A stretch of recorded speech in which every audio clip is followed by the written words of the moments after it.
ഞങ്ങൾ കുറച്ച് ദിവസം മുമ്പ് മണ്ണൂത്തി പോയിട്ടുണ്ടായിരുന്നു. ഇത് അപ്പെടുത്ത് വെച്ച വീഡിയോ ആണ്.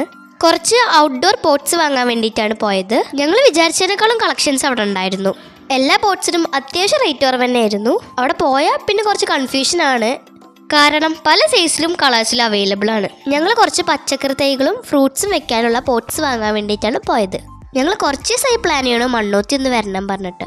ഇവിടെ ഇതുപോലെ കുറേ ഷോപ്പുകളുണ്ട്. ഇത് പോട്ട്സ് മാത്രമുള്ള ഷോപ്പാണ്. ഞങ്ങൾ കുറച്ചധികം പോട്ട്സ് വാങ്ങിയിട്ടുണ്ടായിരുന്നു. ഇതൊക്കെയാണ് നമ്മൾ വാങ്ങിയിട്ടുള്ള പോട്ട്സ്. തൊട്ടപ്പുറത്തന്നെ നമുക്ക് ചെടിക്കടയുണ്ട്. അതുകൊണ്ട് പോട്ട്സ് വാങ്ങിയിട്ട് നമുക്ക് നേരെ ചെടി വാങ്ങാൻ വേണ്ടി പോവാം. ചെടികളും ഒത്തിരി അധികം കളക്ഷൻസ് തന്നെ ഉണ്ടായിരുന്നു. പോട്ട്സിൻ്റെ പോലെ തന്നെയാണ് ഇവിടെ വന്നാലും കൺഫ്യൂഷനാണ് ഏത് വാങ്ങണം പറഞ്ഞിട്ട്. ഗാർഡനൊക്കെ സെറ്റ് ചെയ്യണമെന്ന് ആഗ്രഹമുള്ളവരാണെങ്കിൽ നമ്മുടെ മണ്ണൂത്തിക്ക് വന്നാൽ മതി. അത്യാവശ്യം റേറ്റ് കുറവിൽ നമുക്ക് കുറേ ചെടികൾ വാങ്ങാൻ പറ്റും. ഈ ഒരു ചെടി എനിക്ക് ഭയങ്കര ഇഷ്ടപ്പെട്ടിട്ടുണ്ടായിരുന്നു. നല്ല രസമുണ്ടല്ലേ കാണാൻ. ഇവിടെ കുറേ ഫ്രൂട്ട്സിൻ്റെ ചെടികളും ഉണ്ടായിരുന്നു. എത്ര നന്നായിട്ടും തീരുണ്ടായിരുന്നില്ല, അത്രയും വലിയ സ്ഥലമായിരുന്നു ഇത്. പിന്നെ ചെടികളായതുകൊണ്ട് നല്ല രസമായിരുന്നു. നമ്മളവിടെ നിന്ന് കുറച്ച് പഴച്ചെടികളാണ് മെയിനായിട്ട് വാങ്ങിയിട്ടുള്ളത്. ഈ ഒരു ചെടീൻ്റെ പേര് അറിയുന്നവരൊന്ന് കമൻറ്റിൽ പറയണേ. അവിടെയുള്ള ചേട്ടൻ പറഞ്ഞത് ഇത് നമ്മുടെ നാട്ടിൽ വളരെ ഇത്തിരി ബുദ്ധിമുട്ടാണ്, തണുപ്പുള്ള സ്ഥലങ്ങളിലാണ് കൂടുതലും ഉണ്ടാവുക എന്നാണ് പറഞ്ഞത്. പിന്നെ നമ്മൾ അവിടെ നിന്ന് ഇറങ്ങിയിട്ട് കുറച്ച് പച്ചക്കറി തൈകൾ വാങ്ങാൻ വേണ്ടി പോയി. അവിടെ ഒരുപാട് റോസുകളും ഉണ്ടായിരുന്നു കേട്ടോ.